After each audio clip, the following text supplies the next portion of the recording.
Bonjour, il y a un peu plus d'un an au Conseil régional, nous débattions des orientations budgétaires et notamment d'un indice du bien-être qui était dans les documents de la région. J'avais critiqué cet indice parce qu'il était peu expliqué, qu'il paraissait un petit peu grossier.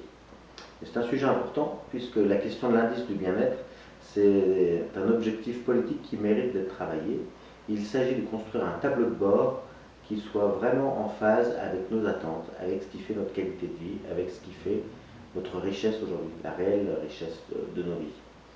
Et lorsque Ségolène Royal, à ma surprise, m'a demandé de présider la réflexion de la région, plutôt que de rester critique et de rester dans une position d'opposition, eh bien j'ai été surpris, mais j'ai accepté volontiers de rentrer dans cette démarche.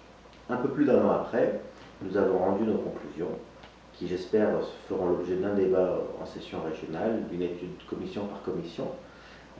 Mais il m'a semblé que ce travail n'était pas achevé.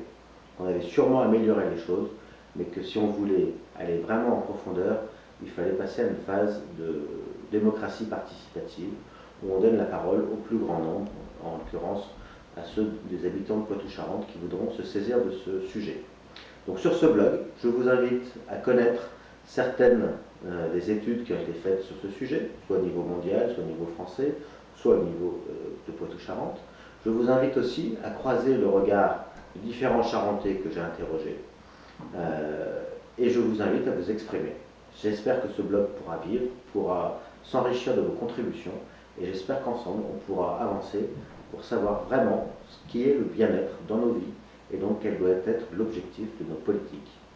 Bienvenue dans le débat, merci par avance.